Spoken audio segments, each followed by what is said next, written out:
Selamat malam semua, kembali lagi bersama saya Rivaldi Putra Kamu di situ Pratama kah? di... Hah? Kamu di situ? Iya. Ulangin.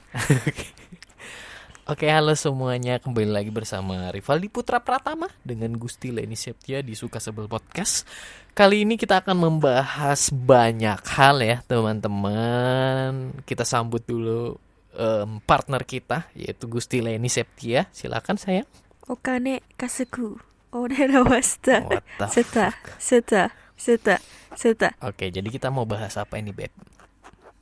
Whatever. Hmm? Kamu tadi mau bahas apa? Terserah aja apa yang bisa dibahas. Salah satunya. Kamu lah dulu. Kamu bilang tadi mau bahas yang lagi viral itu. Apa? Itu yang udah ada BPJS dan Oh, lain-lain. enggak viral-viral banget sih. Tadi tuh aku barusan ngeliat TikTok. Terus ada salah satu bidan. Jadi dia menjelaskan ke pasiennya. Jadi pasiennya ini kan udah urgent gitu loh, mau melahirkan, tapi posisinya nggak punya identitas, kayak KTP, kartu keluarga, terus nggak punya BPJS. Eh, Kayak si maksudnya kan BPJS ini kan baru bisa aktif digunakan kan 14 hari kan setelah pendaftaran. Nah, minimal ya 14 hari lah. Tapi si bidan ini juga bingung gitu loh. Dia bilang, "Ibu bingung, saya juga lebih bingung gimana ini," kata bidannya kan. Kalau umum ya otomatis mahal banget kan. Soalnya kelahiran di bidan aja itu paling enggak itu ya paling paling murah itu kalau nggak salah 6 juta apa 5 juta gitu Pasti. di bidan tanpa BPJS ya. Nah kalau di rumah sakit kan bisa pakai BPJS, tapi kan sementara si pasien ini nggak punya BPJS. Sementara dia harus cepat dilahirkan karena ada sesuatu yang urgent gitu loh. Jadi bidannya ini menyayangkan kayak, "Ibu, kan ibu 9 bulan ya hamil. Apa ibu nggak punya kepikiran gitu untuk mengurus berkas-berkas ini? Oke lah, ibu misalkan baru tahu kalau hamil di usia 3 bulan atau 4 bulan. Kan masih ada waktu itu 4 bulan setelahnya atau 3 bulan setelahnya itu kan masih ada waktu untuk ngurus itu semua. Yes. Kalau kayak gini saya juga bingung ibu gimana," dia bilang gitu. Karena nggak ada yang Sementara nanggung kan. aku tuh tahu pasti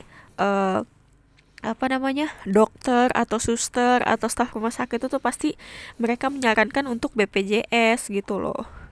Jarang ada yang menyarankan umum, pasti mereka BPJS sih lebih diutamakan. Tapi kalau nggak ada BPJS ya gimana ya? Berarti BPJS walaupun ya seperti itu banyak penilaiannya, Ibaratnya tapi ada gini loh, batasnya ya. kita kan nggak tahu ya. Ini nggak berlaku untuk orang hamil juga ya, pokoknya semuanya. Eh, Kamu sakit nggak sakit, kita nggak tahu loh ya. Kapan kita sakit itu kita nggak tahu. Kadang ada orang prinsipnya tuh kayak gini. Ngapain aku buat BPJS? Orang aku nggak pernah sakit kok, orang aku sehat-sehat aja kok. Gini segala macam. Nah, tapi gini loh, namanya kita badan ya, kita manusia. Kita punya fisik yang bisa lemah kapan aja. Itu asuransi kesehatan itu paling ini loh, paling penting. Yes. Sakit nggak sakit, ya udah dibuat aja karena suatu saat kita pasti bakal menggunakan. Pasti. Contohnya kayak bapakku. Bapakku tuh ya dari dulu itu nggak pernah yang namanya sakit.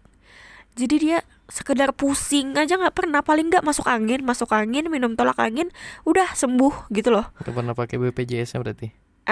Bentar, aku ceritakan dulu. Terus bapakku tuh nggak pernah yang namanya sakit sama sekali. Pas mamaku meninggal, langsung dia mulai sakit. Aku sama kakakku ya udah biasa aja, kita nggak memikirkan biaya. Kita tanpa takut, tanpa ini tanpa itu, kita langsung bawa ke rumah sakit langsung ini. Karena bapakku tuh gini, dia punya 2 asuransi. Satu asuransi BPJS kesehatan, 2 ketenaga kerjaan yang bukan pekerja, ada kan memang. Nah, jadi menurut dia itu penting banget tau. Dia yang ibaratnya nggak pernah sakit, terus orang cuman lulusannya bukan lulusan pendidikan tinggi, tapi dia memikirkan itu loh.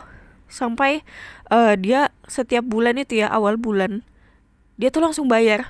Kamu setiap bapak kesini dia selalu ngomong kan, Len, bapak mau bayar langsung 2 bulan ya, ya kan? Iya, iya, iya. Kamu lihat sendiri kan, langsung aja lah 2 bulan 3 bulan biar nggak pusing bapak. Dia selalu kayak gitu. Dia kayak pendidikan anak, kesehatan anak, berkas-berkas semua tuh dia paling nomor 1. Bener dah. Berarti dia kita kembali ke ini ya, ke yang tadi yang belum ada BPJS. Sebenarnya case seperti ini aku sudah pernah ngadepin. Kamu juga. Dan ini kan lingkunganmu juga ya.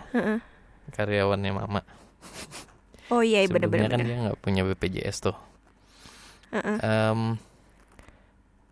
Apa yang menyebabkan mereka kira-kira tidak berpikir untuk tidak menggunakan BPJS? Kalau menurutku sih ya, mungkin mereka tuh sebelum tahu tuh mereka mikirnya kayak ini tuh ribet, ini tuh ngurusnya pakai uang gitu loh. Ini pasti ribet, pasti lama prosesnya, pasti nih keluar uangnya banyak sampai ratusan sampai jutaan. Yang pertama, mungkin mereka pikirnya kayak gitu sih, wajar sih mereka kayak gitu karena ketidaktahuan ya. Yeah, yeah. Nah, terus juga minim informasi juga. Yes. Nah, sebaiknya sih menurutku harus datangan aja dulu kantornya, tanya gimana prosedur ini segala macam. Ditanya emang berbayar kah atau tidak, mungkin bayar untuk fotokopi surat gitu ya. Nah kalau selama aku yang ngurus berkas-berkas selama ini, aku nggak pernah dimintain duit satu rupiah pun. Oh, aku pernah, cuman ini aja, bayar materai, udah itu doang, 30.000 2 materai, udah itu doang. Tapi aku dulu punya teman yang ini case tertentu. Jadi orang tuanya tidak menggunakan BPJS atau asuransi kesehatan tuh dengan alasan emang kamu mau sakit gitu. Jadi kayak dia berpikir bahwa kalau kita menggunakan BPJS atau asuransi kesehatan itu artinya dia mau sakit gitu atau mendoakan dirinya sakit gitu. Iya betul. Ada itu yang prinsip-prinsip seperti itu. Jadi Betul, dia betul. tidak menggunakan BPJS karena dia pengen sehat. Ya doalah. Itu aku nggak ngerti lagi ya. Gitu sih. Kalau aku beberapa kali ya nemuin case di waktu bapakku masuk ICU. Beberapa keluarga si pasien ini nggak punya BPJS. Jadi yang repot apa keluarganya. Jadi untungnya sama si perawat ICU itu diarahkan langsung. Jadi kan di rumah sakit itu ada ruangan khusus BPJS gitu kan. Nah itu tuh jadi disuruh untuk ngurus BPJS. Kemarin sih kayaknya karena kan masuk ICU itu jatuhnya urgent kan sudah. Yes. Kayaknya dia langsung buat terus bisa langsung digunakan sih kayaknya. Tapi katanya temanku sekarang ada keluarganya dia nggak punya BPJS. Terus dia pas ngurus itu nggak bisa digunakan. Jadi baru bisa digunakan bulan depan. Apa peraturan baru apa gimana ya aku nggak ngerti juga sih. Cuman waktu itu sih pasien ICU ini dia bisa langsung gunakan. Karena gini loh, kebanyakan orang pas sakit ngurus BPJS. Pas lagi sakit nih hari H langsung ngurus BPJS. Setelah dia sembuh dia nggak mau bayar lagi. Itu loh yang bisa bikin BPJS itu rugi sebenarnya. Aku juga pernah lihat di Instagram. Itu dia kayaknya sudah sekarat deh. Terus dia nggak punya KTP. Dia nggak punya KTP. Nah terus pada saat dia sekarat gitu, akhirnya dia buat KTP. Kenapa aku ketawa anjing? Akhirnya dia buat KTP kan dengan kondisi sakit. Kamu tahu kondisi sakit buat KTP. Terus dia pas foto KTP itu kayaknya aku pernah gitu. lihat deh. Meninggal gak sih? Katanya sih meninggal. Iya meninggal. Jadi dia buat KTP itu untuk BPJS.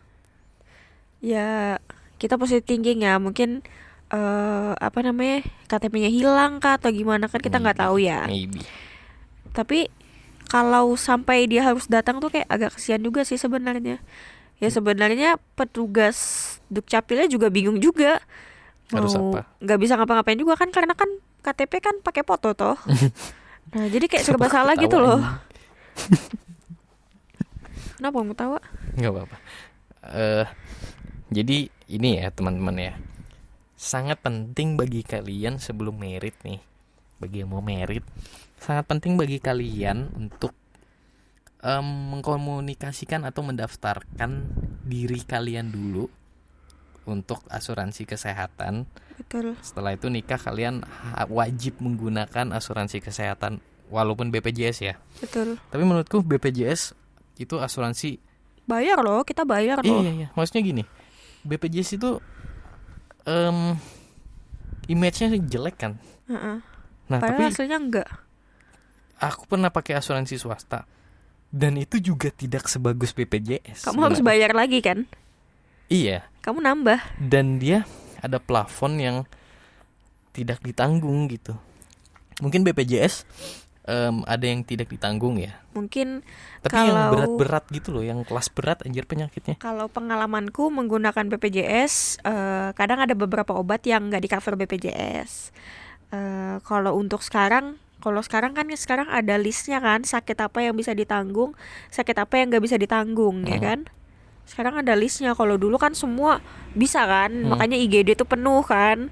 Nah, karena orang kadang kayak pusing, lemes, panas, langsung ke IGD gitu kan. Kalau sekarang kan kayak ada maksimalnya gitu nggak sih sakitnya gitu. Sakit apa yang baru bisa ditolerin untuk masuk ke IGD BPJS. Iya, maksudnya gini. Ini mungkin sesuai plafon ya. Maksudnya kayak sekelas dengan kamu membayar berapa sih BPJS? BPJS tuh ada kelas 1, 2, 3 kalau nggak Iya, salah. harganya Kayaknya berapa? paling murah 25.000 deh kalau nggak salah ya. Paling mahal? Paling mahal tuh nggak sampai ratusan kok. Oh ya. Nggak sampai kok. Nah, kan Bapak BPJS ya? Heeh. Pas dia jantung, maksudnya untuk pasang ring aja dia ditanggung BPJS. gitu. Full kan? Iya, dan dari rumah sakit juga menyarankan untuk menggunakan BPJS, bukan Iya. asuransi. Bener. Gitu, maksudnya kayak ya BPJS tuh Kalau nggak walaupun salah, Bapak itu punya asuransi juga kan? Tapi Iya. katanya si dokternya kalau pakai BPJS Bapak harus nanggung 50%-nya lagi. BPJS sorry.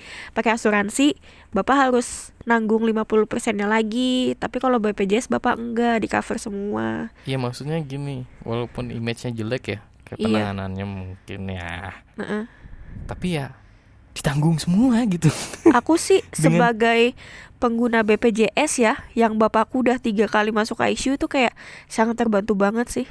Dengan harga segitu, Dengan bapakku kan ikut kelas 3 ya. ya, Dan dia 25.000 aja kayak aku tuh udah terbantu gitu loh. Kayak ibaratnya bapakku sakit, aku nggak takut untuk rumah sakit. yang nggak worry ya.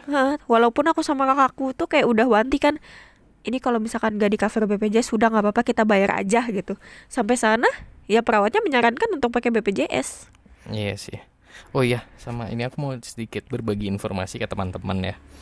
Jadi BPJS saat ini juga menanggung psikiater ya yang. Iya bener. Soalnya ini banyak yang belum tahu Banyak yang nggak kayaknya. tahu bener-bener. Banyak yang belum tahu. Jadi sebenarnya BPJS itu menanggung kalian untuk berobat di psikiater. Psikiater. Bukan psikolog ya, psikiater atau dokter jiwa lah. Jadi buat teman-teman yang merasa terganggu Spesialis mentalnya, kejiwaan. yes, spesial kejiwaan. Jadi buat teman-teman yang merasa mentalnya terganggu, mungkin bisa dibawa ke rumah sakit menggunakan BPJS. Jadi Tapi kalian no worry ya. harus rujukan dulu. Ya. Jadi alurnya tuh seperti ini. Kalau misalkan kalian mau ke psikiater kan, kalian ke vaskes pertama dulu. Misalkan vaskes kalian di puskesmas. Nah nanti di puskesmas itu kan pasti ditanya tuh, emang alasan kamu mau ke psikiater kenapa gitu kan? Udah jelasin aja kondisimu sekarang gini segala macam. Kalau dapat dokter yang mengerti, dia pasti kayak, oh iya boleh, bisa kok, bisa pakai BPJS gitu. Pasti dia langsung ngasih rujukan untuk mau dipakai hari apa. Nah kamu tinggal cari. Jadi saranku gini, sebelum kamu ke vaskes 1, kamu cari info dulu rumah sakit mana yang dokternya bagus, yang ada psikiaternya. Itu saranku itu 1. Kamu cari rumah sakit mana pilihannya. Jadi nanti kalau sampai depan dokter di vaskes 1 itu, dokternya pasti nanya, ini mau ke rumah sakit mana?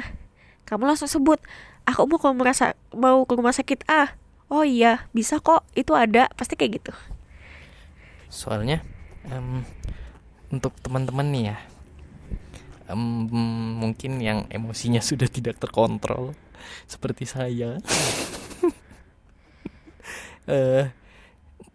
Kadang kita skeptis ya kalau kita ini sebenarnya gangguan gangguan di otak. menurut apa ngomong apa sih aku? Jadi bagi kalian yang merasa sebenarnya sudah aneh di tubuhnya, mungkin bisa diperiksakan ke dokter ya sih. Sesuai prosedural BPJS ya. Itu vaskes pertama dulu, baru nanti akan dirujuk. Dan di vaskes pertama itu nanti kalian bisa jelaskan keluhan kalian apa. Kalau memang harus dirujuk, bisa dirujuk. Nah, Seperti untuk rujukannya sendiri itu berlaku selama 3 bulan dari tanggal awal kita dirujuk. Misalkan ini tanggal berapa sekarang? Tanggal 20-an ya. Yes. Nah, bulan apa ini? Juni. Juni. Juli, Agustus. Nah, paling enggak itu punya kalian tuh habis di Agustus atau September. Nah, setelah itu, setelah 3 bulan habis, kalian harus perbaruin lagi kalau kalian mau kontrol. Seperti itu. Seperti itu ya teman-teman, ini informasi buat kalian buat kalian ya. Karena kita berdua cukup langganan BPJS. Karena cukup terbantu sih. Ya, kami cukup terbantu sih dari segi orang tua. Bahkan orang tuaku yang sakit jantung ditanggung BPJS. Bener. Dan bapaknya Leni 3 kali masuk ICU. Damn. Itu keren sih yang. Aku ya, selama bapakku masuk ICU, lillahi ta'ala 1 rupiah pun gak ada rumah sakit minta. Paling Yes. aku untuk makan aja sih yang keluar uang. Yes. Tapi kalau untuk biaya rumah sakit gak ada 1 rupiah pun rumah sakit gak ada minta. Tapi aku masih kaget sih, bapak masuk 3 kali ICU dan dia sekuat itu yang anjir. Aku masuk 1 kali ICU pun belum tentu sekuat bapak anjir. Sumpah. Ya mudahan Salut sih. jangan lagi sih. Kita kasih applause untuk bapaknya Leni ya guys ya. Oke, mungkin Triple. dari Leni ada yang mau Leni sampaikan lagi? Ini sih kalau misalkan kalian lagi abis nikah, secepatnya langsung urus berkas ganti KTP status. Misalkan kalian pindah rumah, kalian harus cepat ganti kependudukan. Kalian harus buat KK, kalian harus BPJS. Kalau misalkan BPJS-nya kalian vaskesnya mau diubah, itu bisa load JKN guys. Bulan depannya baru bisa digunakan aktif. Tapi untuk jadi gini, saranku setelah kalian nikah, paling lambat tuh seminggu setelah nikah itu kalian harus sudah urus berkas, karena berkas itu penting guys. Jangan sampai kalian udah hamil terus kalian nggak punya berkas-berkas itu, kayak KTP masih statusnya masih belum nikah, kartu keluarga masih ikut di keluarga orang tua masing-masing. Itu jangan guys, karena kalau kita lahiran di rumah sakit atau di bidan pun, itu rumah sakit langsung buatkan akte kelahiran untuk si anak dan juga BPJS. Nah, karena persyaratan untuk buat akte itu kan ada kartu keluarga kedua orang tua, buku nikah, terus ada kartu keluarga sama kartu BPJS kan. Nah, jadi itu penting banget sih kalau menurutku. Kayak kemarin waktu kita nikah, itu kan seminggu setelahnya langsung ini kan, kita langsung rubah kan. Iya. Langsung dirubah. Aku langsung ngajuin ke kantor untuk kakak baru. Kalau yang di kantor ada ya. Ada namamu. Nah, waktu pindah ke Balikpapan pun juga aku abis pindah, itu aku langsung ngurusnya tuh aku cuman ke kecamatan. Aku nggak ke Capil. Jadi aku langsung ke kecamatan, aku ngurus. Aku waktu itu bawa surat nikah, fotokopi, kartu keluarga, sama KTP lama. Udah itu doang. Gak lama prosesnya. Kayaknya cuman gak sampai 1 jam deh. Paling gak 1 jaman lah. 1 jam aku cuman bayar materai 2 biji. Udah 30.000 selesai. 1 hari jadi. Gak ngantri, gak ya. lama. Disclaimer ya guys, kita tidak di-endorse oleh BPJS. Enggak. Karena sebagai pengguna. Kita sebagai pengguna aja ya. Kalian bukan BPJS aja ya, mungkin bisa pakai asuransi lain. Yang pernah aku pakai itu BRI Life sama InHealth gitu-gitu deh. Lupa aku namanya. Gitu-gitu. Pokoknya ya apapun itu, yang penting asuransi kesehatan kalian wajib punya sih. Apalagi bagi yang nikah ya, pasutri muda, kalian jangan mau ngeosnya aja ya. Asuransi perlu Dan juga aku saranku, kalau misalkan kalian membuat berkas gitu, kalian harus betul-betul perhatikan nama kalian, nama orang tua kalian, jangan sampai salah 1 huruf, karena itu Ribet banget kalau pas nanti kalian punya anak kalian sudah gede mau nikah tuh ribet ngurusnya bener dah. Yes. Satu huruf salah aja tuh KUA nggak mau nerima, harus Iya. bener-bener betul. Kemarin kita alhamdulillahnya nggak ada salah sih, ya kan? Nggak ada orang tua kita nggak ada kesalahan nama kan nulis. Untungnya. Jadi alhamdulillahnya sih cepet sih, aku prosesnya nggak sampai 1 bulan aku udah kelar ngurus di KUA. Semua mulai dari RT, kecamatan, kelurahan, KUA, nggak sampai 1 bulan Padahal selesai kita sudah. beda provinsi ya yang. Iya, padahal Pangkalan Bun sama Balikpapan. Jadi aku di Pangkalan Bun dan Leni di Balikpapan karena aku harus kerja Bener-bener di nggak sampai Pangkalan 1 bulan aku ngurusnya tuh. Pangkalan Bun tuh Kalimantan Tengah ya teman-teman. Dan dia di Kalimantan Timur, Balikpapan. Dan juga aku kan sekalian juga ngurus di Puskesmas kan, Catin sehat. Yes. Mungkin itu aja ya pembahasan kita hari ini yang. FYI, aku kenapa kayak ngurus berkas-berkas itu santai? Karena emang udah dilajarin sama mama bapak aku sih. Keren Kayak sih. Mama aku kan petugas ya kader ya, Anjir. petugas posyandu juga. Hmm. Jadi kayak aku mulai dari kecil tuh selalu ikut mamaku ke kelurahan, ke kecamatan, ke Pemkot gitu-gitu. Jadi aku tuh kayak tahu gitu loh. Aku tuh ngeliatin, keperhatikan gitu. Aku memang jarang nanya ke mamaku, tapi aku perhatikan. Jadi akhirnya aku bisa ngurus sendiri gitu loh, tanpa melibatkan calo. Biasanya kan kalau orang nggak tahu kan pakai calo ya, bayar orang kan ribet. Kalau aku enggak, aku langsung datang aja. Lebih baik aku datang ke kantornya nanya langsung daripada aku nanya orang tapi informasinya nggak jelas. Lebih baik aku datang langsung. Nice informasi ya. Tuh. Nah, sama Berbeda. bapakku juga sih. Bapakku tuh dia pokoknya waktu aku pas setelah nikah itu dia langsung nanya ke aku, Kenapa? KTP-mu sudah dirubah nggak? Kakakmu sudah ada nggak? BPJS-mu sudah nggak? Itu terus yang dia tanya. Karena dia nggak mau aku tuh diribetkan dengan hal-hal yang ribet nantinya gitu loh untuk berkas-berkas ini.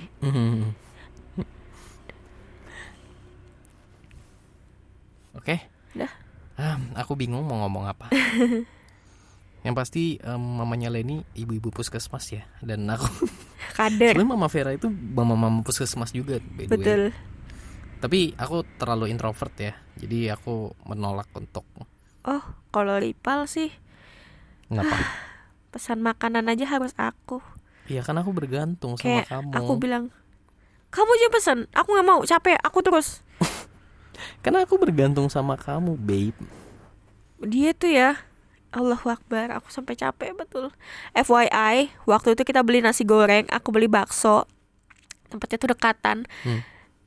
Aku mulai dari makan sampai selesai makan itu nasi goreng gak datang-datang. Padahal dia datang duluan, kita datang duluan, tapi orangnya gak ngasih. Terus aku sudah bilang ke Ripal, kamu datangin orangnya, kamu tanya. Dia cuma ngeliatin, bingung.